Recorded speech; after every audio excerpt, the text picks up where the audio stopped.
Hello everyone, it's Seth, probably better known as Saffron Olive, and it's time for another edition of Much Abrew About Nothing. And this week, we are heading to our new modern format to do some blinking with this really spicy Orzhov blink deck. So let's talk about what we're trying to do, jump into a modern league, and see it in action. So Orzhov blink, build around Grief in Solitude, two of the evoke elementals, Grief being a Thoughtseize on a stick, Solitude being a Swords to Plowshares, essentially. So the goal of our deck is to be able to evoke these early in the game, but keep them around thanks to Ephemerate, Undying Evil, Malakari Birth, and new addition Touch of the Spirit Realm, which is kind of insane in this deck. So it's a 2-mana blink effect. So it's another way we can evoke an elemental, and then with its sacrifice trigger on the stack, blink it so it stays around forever. It's also just an okay removal spell, kind of like a bad Oblivion Ring, because it doesn't hit everything, but still hitting artifacts and creatures is a pretty flexible removal spell. So the combination of being like a pseudo combo piece and a fine removal spell makes Touch of the Spirit Realms really, really good in the deck. Then we have a couple of backup plans. Persist, kind of like a blink effect. It doesn't technically blink, but we can evoke a Grief for a Solitude. It goes to the graveyard and then just reanimate it for 2 mana, get its ETB trigger again. Charming Prince, another way to do some blinking. Plus it can be life gain against aggro, some scrying. Then our plan for closing out the game is Stoneforge Mystic. So all of our blinking shenanigans really good at disrupting our opponent. Like sometimes we have 4 Thoughtseizes or whatever by turn 2, which is insane. So it's really good at stopping our opponent from executing their game plan. It's really good at stopping our opponent from executing their game plan, although Solitude and Grief, not the fastest clock. So when it comes time to actually killing our opponent, Stoneforge can get Calder Complete or Batter Skull, or Maul the Skyclave, or Sword of Fire and Ice can also get some creatures thanks to Kamigawa Neon Dynasty, Blade of the Only, Lion Slash. Both are pretty fine, but their biggest upside is they give us black and white cards that we can tutor up with Stoneforge that we can then use to pitch to Grief for Solitude to do our blink shenanigans. Otherwise, Blade Splicer, really sweet in this deck, makes a 3/3 golem when it comes into play for 3 mana, and then once we blink it, it makes another one and another one, so a good black up blink target. Mana base, a bunch of MDFCs, again giving us colored cards we can pitch to Grief in Solitude, couple of channel lands, bunch of dual lands. In the sideboard, a bunch of various hate cards, another Sword, Sword of Truth and Justice, Engineered Explosive, Challenge for the Cascade decks, and that is Orzhov Blink for Modern. That's our Much Abrew deck for this week, so let's jump into a league, see it in action. How many Thoughtseizes can we cast on turn 1? How many creatures can we exile with Solitude? That's what we're gonna find out. Thanks for watching, everyone. I hope you enjoy it, and I'll be back in a bit with a wrap-up. Need some new Kamigawa Neon Dynasty cards? Well, you can get them from our amazing sponsor, Card Kingdom, by heading over to cardkingdom.com/MTG Goldfish, and even get a free goldfish sticker. Just let them know you want one in your order notes, and they'll hook you up. Much Abrew About Nothing time. We are doing some more Orzhov blinking, and ooh, all right, this is what we want to see. So it might be Touch of the Spirit Realm. So we're gonna turn 1 Grief, pitch Malakari Birth. Actually, let's get rid of Undying Evil. Actually, Grief, pitch Undying Evil. Let's get rid of Touch of the Spirit Realms. There we go. This lets us keep Malakari Birth as a land because we do want black mana. Windswept Heath for our opponent, cracks it. Here comes the Thoughtseizes. Let's see if it's enough. Temple Garden, untapped. The Noblest of Hierarchs. Play the land, Grief, pitch Undying Evil. Thoughtseizes. See what our opponent's up to. Solitude, Thalia, Tireless Tracker. We will take the Solitude for now. And then Ephemerate the Grief. We will take the Thalia and pass turn. Our opponent gets to Voice of Resurgence. Then we get to take the, or Tireless Tracker. They might go with Tireless Tracker to try to dig out from under these Thoughtseizes. All right, opponent goes with Voice. That's good. I was actually afraid they were going to play Tireless Tracker. Ephemerate comes back. Get rid of the Tracker. Another Solitude. Well, we're still going to take the Tracker. Oh, do we just want to get rid of the last one? Ijano.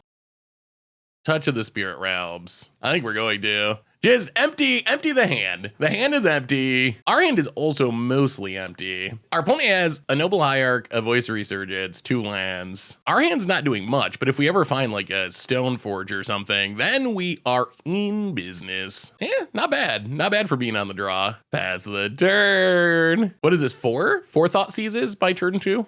reasonable. Grief is a messed up magic card. All right, take Solitude. Yeah, I mean, that's 4 Thoughtseizes. Quad Thoughtseize isn't enough to win. See what comes off the top of our opponent's deck. Opponent goes to combat. Attacks. It's a sure, no blocks. And passes. Well, Malakar Rebirth. Itchia. Batterskulls, I guess it's not the absolute worst. It's not impossible we hardcast it. We do have this Amiria's Call, so we're only 1 lane away. I think Stoneforge is still probably just our best draw now that we got rid of so much removal. Opponent, gonna keep racing, hits us, sure. Down to 14. Ooh, Thalia. All right, well, that is a good draw. That puts our Batterskull much further away. Amiria's Call tapped. Go to combat, hit ya. Yeah, Thalia is actually a really good draw for our opponent. Well, I mean, let's see if we draw something. Solitude would be good. Well, I guess we're in an okay position because we're getting to the point where lands are good and non-lands are good, because lands get us to the Batterskull. Non-lands, obviously action. I guess our worst draws here are like Blink. Oh no, did our opponent top deck something good? If they draw like a Collected Company or something, opponent cracks the land, goes to combat, hits us for 4, down to 10, and Ramanop Excavator. Replays the fetch land. Opponent passes. We draw. Now, Maul the Skyclaves is also pretty not great. Maul. Actually, maybe this is great. Maul on the Grief. This actually, okay, this might be fine because it gives us a 2-turn clock. So this means our opponent needs to top deck this turn. Headshot. Oh, we're not dead on board. Opponent can hit us for 6, but that's not enough. Wow. Okay, maybe this is gonna get there. Maul the Skyclave, is that on our approved list? What does our opponent find? They need removal or a blocker for the Grief. Opponent gets in, hits us. They're not scooping, which is concerning. Did they top deck? Opponent. Oh, did not. Okay. Apparently 4 Thoughtseizes is enough. Who would have guessed? Opponent's playing some sort of taxi deck. Green-white taxes? Well, maybe we bring in Turok. Turok pro-white seems somewhat relevant. Not explosives, not chalice. Sword of Truth and Justice. Dranith Magistrate, Kateki. Yeah, I mean, I guess that's probably it. We'll go down 1 Undying Evil and go down 1 what? Blade Splicer actually seems fine. Maybe the Blade of the Oni? Yeah, let's go down the Blade of the Oni. Run it like that. All right, well, I mean, sometimes you grief them 4 times. That card does live up to its name. All right, opponent's on the play for game number 2. I mean, this actually seems fine. No grief, but we do have Solitude shenanigans, and I like the Blade Splicers. We can potentially Solitude Persist, and then Blade Split. Oh, an opponent's doing some mulliganing. Well, this is really, I actually think in this matchup, Solitude might just be better than Grief. Planes for our opponent, and Esper Sentinel, sure. Agadim as a land, go. Opponent's got to be breathing a sigh of relief that they didn't just get wrecked on turn 2. They're gonna, or turn 1. They're gonna get wrecked on turn 2 though, I think. Opponent goes attacking. It's us. Sure, down to 19. We draw another Solitude. Yeah, let's just Amiria's Call tapped. So I think what we do is Solitude something during our opponent's turn, and then it's not like we have to persist it right away. We can persist it at any time. Yeah, with our opponent being on the mulligan, might be tough for them. Gets it, it's us. We will take it down to 16 and voice. All right, so Solitude. Pitch a Blade Splicer. Get rid of Thalia. Untap. Silent Clearing. And then just persist Solitude. Pay the 1. Ooh, not bad. Not bad, not bad. So this gets rid of the Voice Resurgence. Pass the turn. Opponent's up to 24, but that's fine. I mean, they got 2 cards, and we got Solitude Blade Splicer coming. Scavenging Ooze. Well, good thing we already persisted. Opponent gonna go attacking. We will take it. We don't really want to just fill the graveyard for the... Ooh. Well, now we're gonna attack. If our opponent trades with Scavenging Ooze, we're fine with that. If they don't... If they trade with Ooze, we'll just Blade Splicer. If they don't, then we can just Charming Prince, I guess. Yeah, all right. The opponent is going to trade. Sure. Well, it is Blade Splicer time. Blade Splicer seems sneaky good in this deck with so many blink effects. Like, that's just so many cheap 3/3s. Land number 3. And Tireless Tracker. Well, we probably got to kill the tracker, I guess. We don't want our opponent to start drawing cards. Well, silent clearing. So much pain. 1, 2, 3, 4, 5. Solitude, full price. Get rid of the Tireless Tracker. Headshot. When it's up to 27. That's the only downside of this is we let our opponent gain a ridiculous amount of life. So it takes longer to actually kill our opponent because of that. Opponent passes. Stoneforge is a good draw. All right, go to combat. Well, now we are fully in. Try to close out the game mode. Opponent down to 18. We will Stoneforge Mystic. Sword of Fire and Ice. Charming Prince. Blink Stoneforge. Are they killing it? I don't know if it really matters at this point. All right, March of Otherworldly Dreams. Sure. Pass turn. Opponent's in a tough spot. Opponent's gonna need some really good draws. There's a land that is 4 mana. That could be Coco mana. Passes. Play the land. Sword. Pay the 1. Equip the sword. On Charming Prince. And do some attacking. Does our opponent have something good? I mean, they can't really afford to take these sword hits. Yeah, opponent's gonna chump. So opponent needs like a sneaky wrath out of their aggro deck. Or they're probably in trouble. Too much blink power. This deck's sweet about it. Cracks the Misty Rainforest. Temple Garden tapped. I mean, our opponent's kind of dead on board. Poison Resurgence. Sure. I mean, I guess that blocks twice. Opponent passes. Turok. Go to combat. Attack with everything. Drops to 4. Well, I mean, I guess we just Turok and get rid of that last card. Also gives us a pro-white blocker for this elemental. Not that it, I mean, I don't know. Opponent needs a Wrath of God. They need a Wrath of God or something on that level, or this is just done. Got the GGs. The blank power is actually pretty good. I like this deck. Sweet. Much Brew About Nothing time. We are blinking in Modern, playing some Touch of the Spirit Realms Blink Blade, and I think we're gonna keep this. So we don't have our nut draw or anything where we can just turn one like Thoughtseize you a bunch, but I mean, we do have a Stoneforge. We got a bit of removal and Shriekmaw. Touch of the Spirit Realms can do something. I think we Godless Shrine tapped. So the upside of these MDFCs, we're not especially planning to play them. It'll happen on occasion, but the biggest upside in this deck is they are white and black cards that work for griefs and so forth. So that is the upside of holding on to them. Mardu, Wooded Foothills, opponent cracks it. Breeding Pool. All right, 5-color something pile. Tarmogoyf. Oh, this might be like 4-color Cascade. Yeah, let's silent clearing. Just run out Stoneforge. Shriekmaw hopefully will be even better next turn. Are we just going big? Yeah, we're just going big. Take the Cauldron Complete. Make our opponent be able to kill it. Opponent adapts. Well, if our opponent can't kill the Stoneforge. Okay, they can kill the Stoneforge. Sure. Horizon Canopy. Opponent goes attacking. Passes. I don't really just want to Shriekmaw the Tarmogoyf when we can get a 2-for-1 out of it in the future. But we do need to do something. You know what? I think we just... Ouch. Charming Prince. Scry. Bottom. Amiria's Call tapped. Well, past the turn. Well, his Cauldron Complete's a ways away from being good at the moment. Are they sat? Wow. Okay. Usually don't see people sacking with just 2 lands, but I mean, I guess we could Touch of the Spirit Realms go if we really had to, but we really just want our opponent to play another creature. And then we can double Shriekmaw and get them both, and that'll be pretty good. Opponent heads us down to 12. Arid Mesa passes. I mean, we do need to be aware of burn as well. If we get too low, that could be a thing. Persist the Stoneforge. Tutor up a Batterskull. Get a Batterskull. Agadim's Awakening tapped. Pass the turn. Opponent's got to be able to keep killing the Stoneforges, I guess. Do we attack? Let's not attack. Like, in our dream world, we block in Undying Evil and get this back in blink. The Stoneforge. Opponent cracks. I am worried, though. Normally, when you see this kind of mana base, it means along with both, there's probably some big damage burn spells. Lightning Helix. Okay, so we will Undying Evil the Stoneforge. It dies. It returns.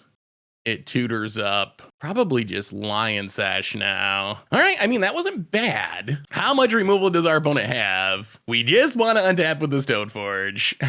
Is that too much to ask, opponent? We have all these really good, big equipment in hand. Can we get them down? I mean, we will snap chump with this Charming Prince. We did use our Undying Evil, so now the Tribal Flames goes to combat. I mean, we're still going to chump.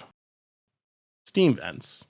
Instant sorcery. It's going to be hard to Lion Sash this Tarmogoyf away. Another Stoneforge. Stoneforge. Tutor up. We're going to have all of our equipment. Blade of the Odie. Silent Clearing. Pass the turn. Leave up touch of the Spirit Realms to protect ourselves. We're going to do this one way or another. Sooner or later, we're going to be able to put our equipment into play. Opponent has spent so many resources trying to kill these Stoneforges. About it. Prismatic Ending. So if we blink it, we take 4. Oh, this is a little risky, but blink Stoneforge or 5. Ugh. We'll see. We'll see what burn they got. Could be 5 plus a Tribal Flames for lethal. Yeah, burn is the issue. Opponent's drawn a ton of it. Hits us with the Tarmogoyf. Do they have it? Wow. All right. Fair. Maybe we should have played that in a different manner. Well, I think we run it back. I don't think we actually change anything. That was a weird draw. That was a weird draw for our deck. Possibly, so it's possible that we got punished for our greed. It's possible we should have just Shriek Mauled the Tarmogoyf. With how that played out, our opponent just never drew another creature, but they drew a million burn spells. I don't know if that's hindsight bias that we were thinking of. Like, I don't know. At the time, we didn't know that our opponent was not going to draw another creature the rest of the game. And the upside of the 2-for-1 or getting the Stoneforge to go off was pretty good. By playing the Stoneforges, we saved ourselves, I don't even know, 15 damage or something that our opponent kept pointing at the Stoneforges. I mean, I guess Turok could be okay. Yeah, let's try the Turoks. All right, we get to play first. Well, I mean, we're going to keep this. Again, not the explosive Dream Star. And again, silent clearings 4 days. Opponent doing some aggressive mulliganing though. These silent clearings are so paid, but the damage adds up. I'm almost wondering, as much as it pains me to say this, if we should be playing less of them. Channel Land, go. Yeah, let me know. Should we play that first game differently? Arid Mesa for our opponent, and passes. Well, no stupid monkey at least. Silent Clearing, and Charming Prince to do some scrying. We definitely want Grief. Yeah, let's just keep them both. I think they're both pretty good. Pass the turn. With our opponent already mulliganing so much, Grief could be really devastating. Opponent cracks the Arid Mesa. And worst case, we're close to the point where we can just cast it if we want to. So we don't necessarily have to evoke it, although we do get the double if we evoke it. Opponent gets a Triume, Wooded Foothills, and passes. Well, go to combat, hit ya. Oh, maybe it is worth doing. I think it is. So we get to Grief, exile Malakar Rebirth. Opponent. Yeah, and the Multi-5 double Thoughtseize seems pretty great. Opponent's got nothing. I'll take the Path to Exile. Undying Evil the Grief. We don't really care about the Destructive Revelry that much, but we do want the Grief to stick around. And this even grows it. That's the upside of Undying Evil. Coming back as a 4/3 menace. And this does clear the way for the Lion Sash. So opponents just got literally nothing. Silent Clearing. Very, very painful Lion Sash. Go. I mean, opponents got all lands. They could draw their way out of it by drawing non-lands, but I feel like we're in decent shape with our opponent having absolutely nothing at the moment. About it adapts. And we got Blades Blazer. Sneaky good in a deck with a bunch of blink and shenanigans. Also, the Golem's a good equipment wearer with the first strike. Temple Garden. Untapped. All right, so opponent drew something. What is it? Mantis Rider. I mean, that's pretty good. Opponent hits us. Well, now I guess it's race mode. Ajano. Now we can just kill it. Go to combat. Hit you with the Grief. Actually, I think we just attack with everything. If we're gonna Ajano, this gets us in more damage. Opponent blocks. Channel it. And hit you. Down to 9. Can we win the race? About it. So this is a Cascade deck. So there are cards our opponent can draw that are just gonna put multiple cards on the battlefield. Territorial Kavu. Well, that's a big one. And a land. We draw Persist. I'll go to combat. Hit you with the Grief. But Menace. Okay. Opponent takes it to 5. Oh boy. Most of this damage has been self-inflicted from these very painful silent clearings. Blade Splicer. Go. Opponent needs a top deck. So I do get to loot with the Kavu. They go to 4, which means Grief by itself is lethal. We should be good. Opponent taps. I mean, the problem for our opponent is if they do attack, which they will, this is a creature that can't block Grief now. So they definitely have to draw a way to kill Grief. Loots away a land. Block with Charming Prince. Don't mind it in the graveyard for persist purposes. What did you find, opponent? You need something pretty good. All right, opponent scoops it up. Considering our opponent mulled to 5, little scary that it was that close, but we did get there. Oh, we didn't get the Turox. Are the Turox even worth it? Maybe Sanctifier? Sanctifier is good against Kavu. Let's go down to Maul for a Sanctifier. Maybe Sword of Fire and Ice isn't worth it. It does stop all the burn though, and that is pretty good. Let's go down one Undying Evil for a Sanctifier. Run it like that. Mostly want the Sanctifier just to block like Kavus or whatever, Ragavans. So far we have not had the free win nut draw, but we've been doing good enough to compete at least. No red mana, or no white mana. And I think we got a mulligan that.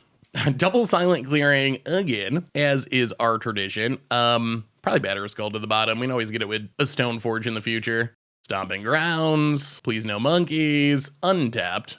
Wild Nakatal. Schwamp. Ugh, ugly Swamp.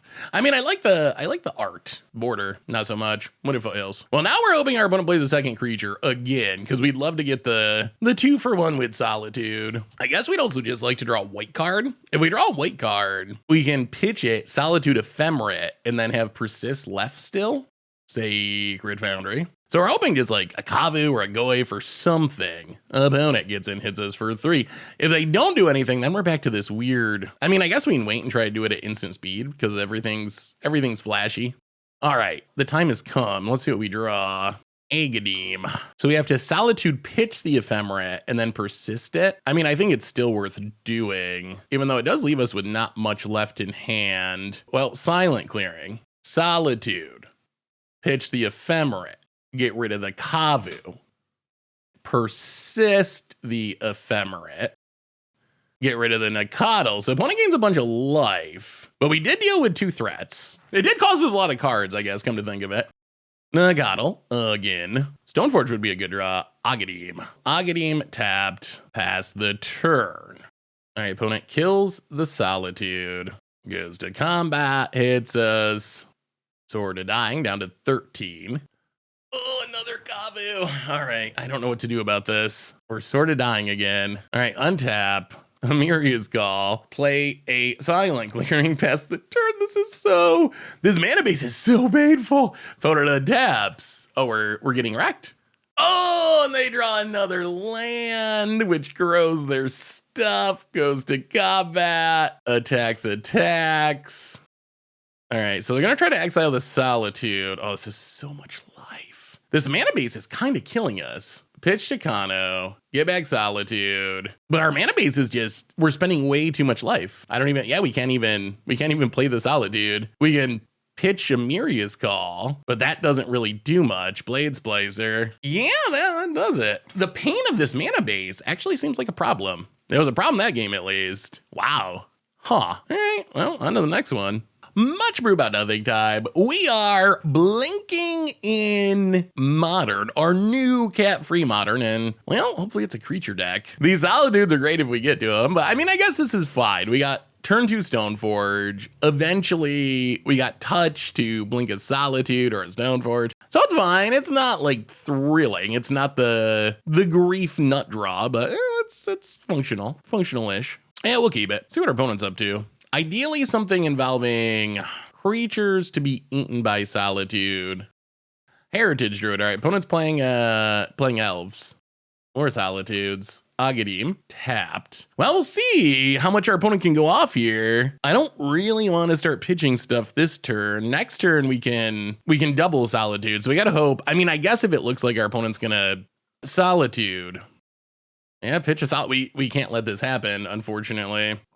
Very painful to go down that many cards, but if our opponent does this, they get 3 elves, they get the mana, they kind of just go off planes, and let's take a turn off to Stoneforge. And I think we just get, yeah, let's just go big. Get the Calder complete, pass the turn. Well, that Solitude was still good. It fizzled the token. It fizzled 3 mana. So even though it was painful to have to pitch a Solitude to do it, Realm Walker. 1 mana blink effect would be super nice. Gets it, hits us. If we draw like a Ephemerate, we can do everything next turn. Stoneforge. I mean, I guess we just let him untap with the Realm Walker? That's so brutal. We could just kill both things and wait on the Caldra complete. Solitude, Stoneforge. Get rid of Realm Walker. Touch of the Spirit Realms. Blink Solitude. Hedge it with the Stoneforge. I mean, maybe this is enough How many Solitudes does it take to beat elves? That's what we're going to find out. Eat that. I mean, the thing about elves is they do kind of need a critical mass of bodies to really do stuff. So if you can just keep killing and keep them from ever getting a bunch of elves on the battlefield, none of their cards are individually all that strong. That is just kind of how elves work. Another Realm Walker. We can blink the Solitude. Land would actually be pretty nice. Verdant Catacombs. Touch of the Spirit Realms. Well, go to combat. Go to combat. Hit you with the Solitude. I don't think our opponent's going to block here. We'll see. Opponent does not block, so we will Charming Prince. Blink the Solitude. The funny thing is we have had multiple turns of putting this Calder into play, and we have just had to kill our opponent's stuff instead. So we've just had to keep... Wow, untapped. Are they going to kill the Stoneforge? All right, Solitude comes back, gets rid of the Realm Walker. Also not making that much progress on our opponent's life total because they have gained so much life. All right, opponent adapts. If we never get this Calder complete down, it's a clock. It's a real clock. We still have 1 more blink. I almost feel a little bad for our opponent. There's so many blink effects in this deck that the Solitude is just wrecking them. Opponent. That's a good example of why elves need a lot of bodies. Like, Shaman of the Pack with nothing on the battlefield is not great. Ooh. All right. Well, now we get to Caldra. Finally. Agadim, untapped. Go to combat. Attack, attack, attack. All right, and about it scoops it up. Well, what was that, 5 Solitudes? Those cards are so busted. So busted. Dranith Magistrate, no. Kitaki, no. Sanctifier, no. Turak, no. Random Sword, no.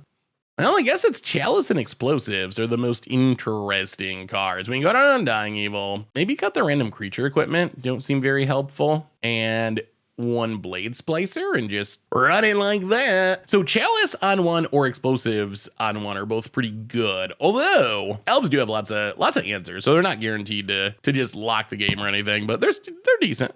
Well, this looks a lot like last hand, which I think means we will keep. So let's see, 1 Solitude, 2 Solitude, 3, 4 Solitude, maybe 5. I mean, we might have to pitch one of these cards, but it worked last game. You cast enough Solitudes, elves just can't really get their engine going. Opponent, Forest, and Llanowar Elves. Opponent passes. Godless Shrine untap, pass the turn. Opponent. This is so brutal. Wow, this is like such a brutal setup against creature decks. Overgrown Tomb. Untap down to 18. Elvish Wallmaster. All right, well, I think it's party time. Solitude. Pitch the touch of this. Well, pitch the Charming Prince. Get rid of the Warmaster. Ephemerate. Blanket. Get rid of the land. Poor elves. Poor elves.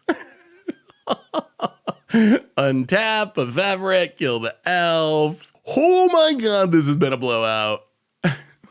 I'm almost starting to feel a little bad. Schwamp and a Stoneforge Mystic to, I guess, get a Caldra. And actually, you know what? Maybe we just take sort of Fire and Ice. That actually seems sweet. Pass the turn. Well, I like where we're at again. Heritage Druid. Well, go to combat. Attack, attack. Touch of the Spirit Realm. Blink the Solitude. Play a Malakar Rebirth. Solitude number 79. Your go elves. This is like building our own wrath, essentially. Oh my goodness. So good. So good. Touch of the Spirit Realm's legit. Oh, so they're too far behind and scoops it up. Yeah, that went well. That went well. That's kind of, I assume, the dream for our deck. Like, wow, that was brutal. That is a power of Blinking Solitude, I guess. Sweet. Much Abrew about nothing time. We are blinking our way through. Yeah, this is fine. Blinking our way through Modern this week with a white-black Touch of the Spirit Realms blink shenanigans, and we get to Aghanim. We're gonna spend a lot of life this turn, but we get to Aghanim's Awakening untapped. We get to Grief, Pitch, Persist, Thoughtseize you, Murktide, Inquisition, Dragon Rage Channeler. Well, we will take Inquisition, and then we will Malakar Rebirth. I think we just leave our opponent with the Murktide because we know we can Solitude it. All right, so we get back the Grief. Get rid of both the 1-drops. In our dream world, we top deck a white source for Stoneforge. That would be the best. Bloodstained Mire, Mishra's Bobble. Cracks, it takes a peek. Opponent shuffles it away. Watery Grave untapped. And untap white source. Oh, jeez, Magic Gods, how I love you. Stoneforge Mystic. Coming through. We are going to just go for the win with the Cauldron complete. So this means our opponent's got to draw removal. They didn't have it when we double Thoughtseize them. They need to draw removal or else Cauldron complete comes down and they lose. About it. Scald in arms, cracks it. Steam Vents, and are they just gonna Murktide? Yeah, that's fine. I think that's fine. So we get to Stoneforge, the Cauldron complete. Go to combat, hit you for 8 billion. And I think we're just winning this race. Yeah, opponent done.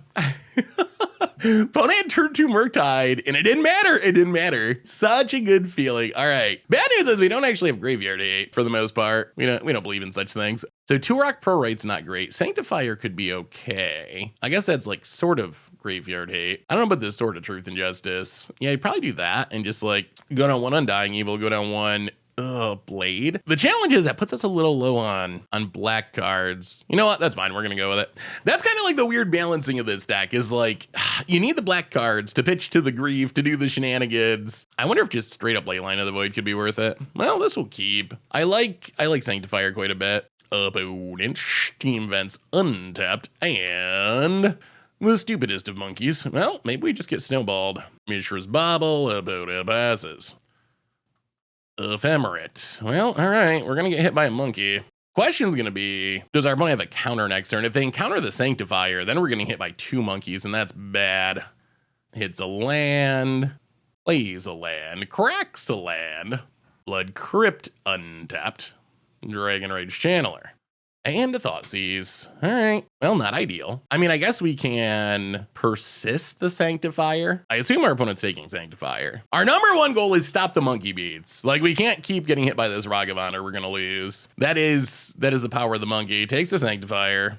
No, jeez, all right. Another Thoughtseize. Well, now they can take the persist. And then if they have removal for Stoneforge, they just have the full snowball.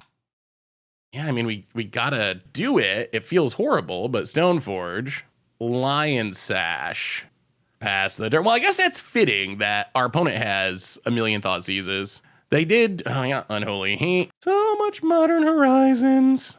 Mills a land, turns on their dorks, gets in with a monkey and the Dragon Rage Channeler, and hits us for 1 billion. Steals Touch of the Spirit Realms, doesn't do anything.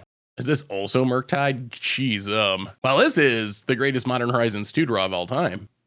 I mean, if Modern Horizons 2 is the most busted set in the format, well, there's Grief at a very inopportune time. Yeah, I mean, I think we're just straight up dead at this point. Lion Sash. Well, that was just an absurd hand for our opponent. This is our opponent's turn 3. We're talking about our good turn 3 last game. Like, turn 1 monkey, turn 2, turn 3, triple Thoughtseize. Well, yeah, I mean, that's the power of doubling your mana. In a weird way, in the early game, Ragavan essentially is a mana doubler.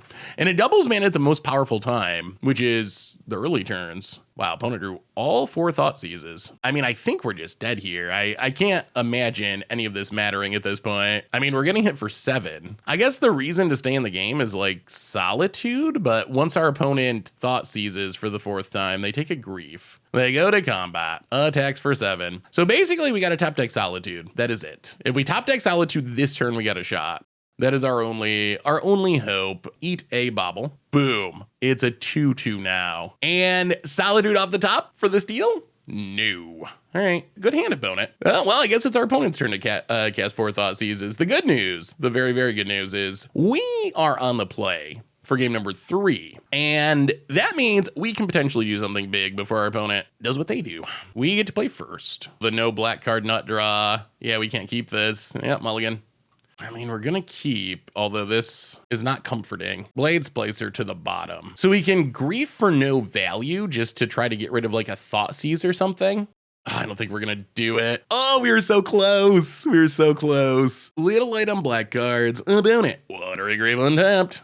Thoughtseize. So opponent's gonna take the Sanctifier. Opponent passes. We draw a Godless Shrine. Well, we will play Godless Shrine untapped. Stoneforge Mystic. Not as explosive as we were hoping. Lion Sash. Go. I guess this is a reason to keep the Blade of the Oni in the deck. Not because it's good, but because it's a black card we can tutor with Stoneforge for grief shenanigans. About it. Polluted Delta. Rax down to 15. Blood Crypt untapped down to 13. Unholy Heat the Stoneforge. Opponent passes. Black card, maybe? Solitude. I mean, Solitude's not bad. We'll play Lion Sash. Pass the turn. Oh, we need cards of colors about it. Expressive Iteration. I mean, I guess if we draw a land, we can just start hard casting our elementals, which is something. We can try to use this Lion Slash to keep the graveyard somewhat empty. Opponent gets a fetch land, plays the fetch land, passing. Oh, cracking. Yeah, just drawing an untapped land would be nice. So we can just hard cast a grief. Death Shadow. Exile a land. Grow the Lion Sash. Untap. Touch of the Spirit Realm. I'll go to combat. Attack our opponent. This is going to grow the Death Shadow, unfortunately. Yeah, pass the turn. Opponent untaps. Going to be close. Going to be really close. So we can Solitude pitch Touch of the Spirit Realms. Malakari Birth it. Opponent Watergrave untap to grow the Death Shadow. We would kind of prefer our opponent to run out some more stuff first. Like double Solitude's a lot better if we get 2 creatures. Opponent, Big Murktide Regent. Okay. Well, I think we Solitude, pitch Touch of the Spirit Realms. Get rid of the Murktide Regent. That also gets rid of the Death Shadow. And then I think we just let it go for now. Oddly. Passes. Well, exile Death Shadow. Exile Stoneforge Mystic. Untap. Go to combat. Hit you with the Lion Sash. I mean, I think we're just going to go double Thoughtseize. I think we just do it. Grief. Pitch the Malakari Birth. I guess we could have maybe done this earlier to grow the Lion Sash more. Unholy Heat. Well, we will Touch of the Spirit Realms. To save it. Opponent. Well, we will take Royal Scions. Draw and discard. Well, we're definitely taking Expressive Iteration. And then I guess we probably just take Royal Scions and let our opponent cast the Dress down. Take the Royal Scions. Exile it. All right, go. So opponent can Dress down. It doesn't do a ton, though. And our opponent's facing down potential lethal. Wow! The top deck of the year for our opponent. I guess what do we persist? Yeah, that was an insane drop. I mean, I guess Sanctifier. Get back the Sanctifier. Nuke the graveyard. Pass the turn. We'll see. Opponent adapts. Passes. I'll go to combat. Hit you for 1. Opponent takes it. Godless Shrine tapped past the turn. Oh, that Kolaghan's Command was like such an amazing draw for our opponent. Wow, now an Expressive Iteration? Oh, jeez. Dress down. Okay. Draws a card. And, oh my goodness. Expressive Iteration. All right. Let's say Meyer. Opponent plays the land. They crack the land. Perhaps trying to kill our Sanctifier in Vex. Team Vents tapped. Opponent passes. Well, we will not complain about a grief. That is good timing. Grief. See what our opponent drew into. Murktide, Dress Down, Death Shadow. What do we take? It might be the Death Shadow. 1, 2, 3. Actually, the Death Shadow. Well, the Death Shadow's cheaper. Yeah, let's take Death Shadow. And it gets exiled. Go to combat. Hits you down to 7. Opponent untaps. Oh, this is so close. So our opponent doesn't have the mana to Murktide and Dress Down. All right, there's the big Murktide. Well, big-ish. Opponent passes. Aghanim Awakening. I'll go to combat. Hit you down to 4. And yeah, we'll just pass. Wow, this is super close. Opponent taps. What do they find? We know there's a Dress Down. What do they have to go with it? Inquisition. Well, I guess we should have played that as a land. Takes Aghanim. So opponent's last card's Dress Down. We draw. Wow, we really should have played that as a land. So we can't really attack here because our opponent just kills it. Oh boy. I was thinking we wanted to hold on to the Aghanim because we would want to reanimate the Lion Slash if we drew a land, but that turned out being the worst possible draws. Opponent, Royal Scions. Okay, gonna pump the Murktide and pass. We draw land? Ephemerate. I'll go to combat, attack. Actually, I don't think we attack. I think we pass. We pass and wait. Opponent going to loot with the Royal Scions. Discards a land. Pass the Dress Down. Ability's gone. Roxa. Okay, no ability, but it sticks. Lightning bolts the Grief. So the Dress Down is gone. Well, I mean, I think we Ephemerate to save it. Opponent passes. Loses the Dress Down. Come on, deck. Come on, deck. Ephemerate returns. So we'll just blink Sanctifier to grow it. Well, I mean, Solitude. Pitch Charming Prince. Oh, yeah, we got to do it. Get rid of the Murktide. Opponent goes to 9. We hit our opponent down to 6. Wow, is this going to end up just short? Opponent learning a menace lesson. Opponent untaps. Oh, wow! Another top deck for our opponent. Okay, Unholy Heat off the top. Goes attacking. Yeah, I think we're dead. Oh, we should have played that Aghanim. Wow, that was unfortunate. Woo! Much Abrew about nothing time. We are playing some white-black Blink in Modern. Goblin Guide. Okay, well, we'll see. Opponent gets in, hits us. Top card is a Grief. Well, in that case... Oh, we can't combo with Grief, can we? Not quite. Well, let's play a Plains and see... Oh, no. I think that was a mistake. Probably should have played the Swamp. Opponent, Wooded Foothills. Playing the Swamp would have let us double Malakar Rebirth. Yeah, that was definitely a mistake. Top card, Ephemerate. Opponent gets in, hits us. Passes. Well, play the land. Pass the turn. We can't just keep getting beaten down by Goblin Guide. The damage is adding up. Opponent cracks. Sacred Foundry untapped. Boros Charm. Down to 12. All right. Opponent, Mountain. Goes to combat. Top card is Lion Sash. I think we Solitude. Exile Blade Splicer. Get rid of the Goblin Guide. And then Ephemerate it. Opponent kills it, but that's okay. Because now we can double Grief, I think. Eidolon. All right, that's annoying. Well, we will Grief. Pitch Malakar Rebirth. See what our opponent has in hand. Skullcrack Skewer. I'll take Skullcrack. Touch of the Spirit Realms. Blanket. Pass the turn. Get rid of the Skewer. All right, so opponent's out of cards and we're at 12, but they do have an Eidolon. Opponent taps. There's also no Lures to rebuild, which is nice. Opponent goes to... If they attack, we will trade. Goes attacking. Well, yeah, we will make the trade. Stay at 12. Monastery Swiftspear. Okay. Well, opponent has a turn to draw a Stoneforge answer, I think. Stoneforge Mystic. Tutor up Batterskull. Malakar Rebirth. Tapped as a land. All right. Opponent's got to draw a way to kill Stoneforge this turn, or else the Batterskull should be good. I mean, they are burn decks, so they have a ton of potential answers. Opponent hits us. Sure. No blocks. Oh my god, they didn't draw it. Okay. Well. Oh, sort of Fire Nice too. That's okay. Even better. Well, we will pass the turn. I mean, I think Batterskull's going to just win us this game, though. Opponent untaps. Opponent's going to need a pile of Skullcracks. Goes to combat. Oh, so good. So good. Well, Stoneforge Mystic. Batterskull. Untap.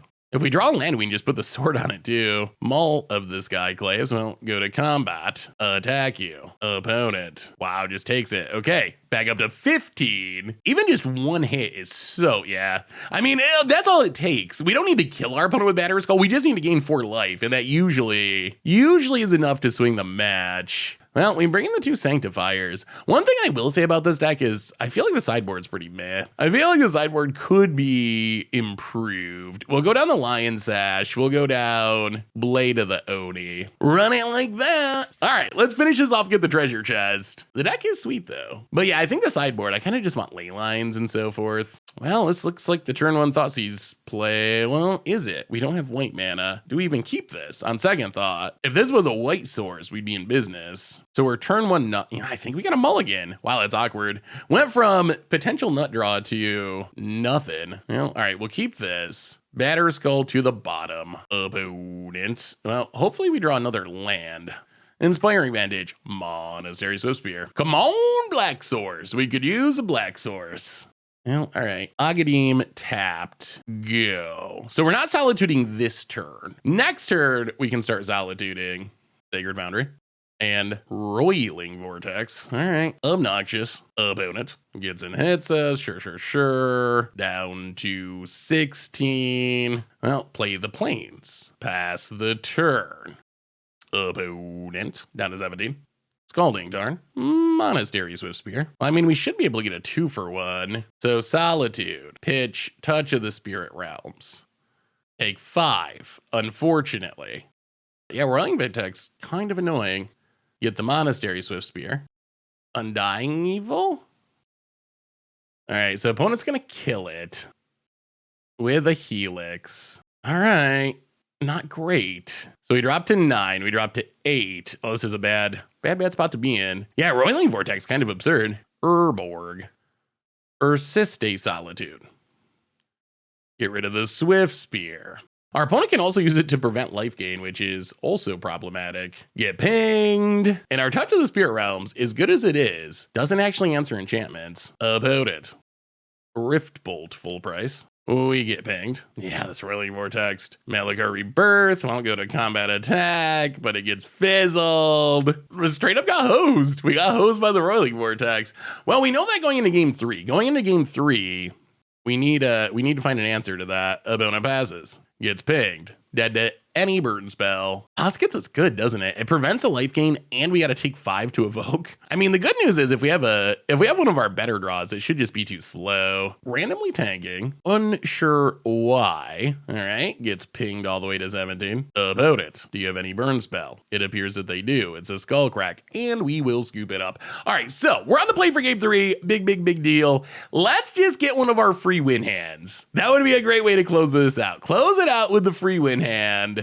We could bring in like explosives. Let's go down 1 Blade Splicer for an explosives and Cauldron Complete for explosives. Explosives is the way we can get rid of Roiling Vortex, which apparently is unbeatable. Apparently we just can't beat it. Hey, baby. All right, let's get this win. Here we go. On to game 3. Hand is, maybe that's fine. Like maybe we're better off playing a little fair mid-rangey game than trying to rely on our shenanigans with our opponent's hate cards. All right, Malakir, Mire. I mean, we still wouldn't complain about drawing a Evoke Elemental. Silent Clearing. Apply the land. Stoneforge Mystic.